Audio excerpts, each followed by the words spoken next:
Isa sa pinakasikat na signboard na makikita mo hanggang ngayon ay Loton. Sasakay ka ng jeep, Loton. Maghihintay ka ng bus, Loton.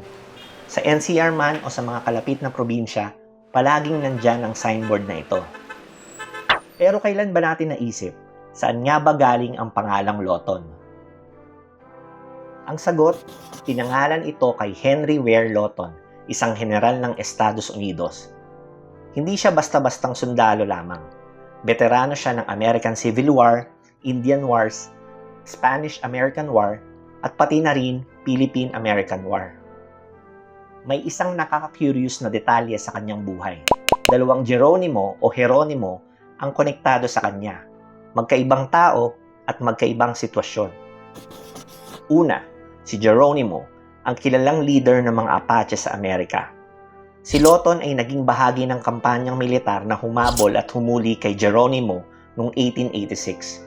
Dahil dito, madalas siyang nakikredit sa pagkakahuli sa leader na ito.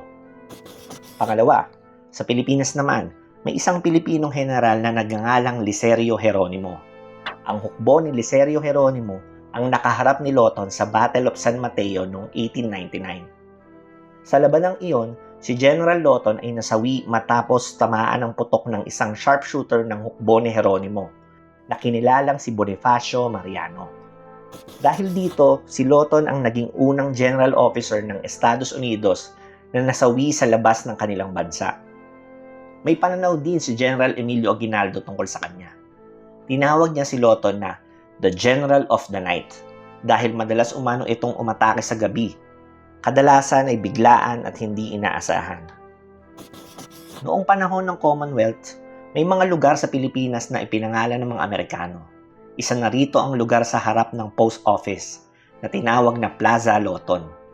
Ngunit noong 1963, pinalitan ito ng pangalang Liwasang Bonifacio. Sa kabila nito, hanggang ngayon, Loton pa rin ang tawag ng marami sa lugar na ito. Mula post office, Liwasang Bonifacio, Manila Metropolitan Theater, hanggang sa Park and Ride, mas nakasanayan natin itong tawaging Loton.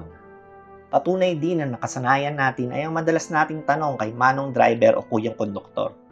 Kuya, dadaan po ba sa Loton? Bihira nating itanong kung bababa ba sa Liwasang Bonifacio. Isa lang ang naging takeaway ko sa kwentong ito. Mas naging mulat ako na alamin ang pinagmulan ng mga lugar o signboard na dinadaanan ko. Tulad ng kwento ng pangalang Loton, ano pa kaya ang mga lugar na nakaka-curious ang pinagmulan? I-share mo sa comment section at sama-sama nating tuklasin ang mga kwentong ito sa mga susunod pa nating video.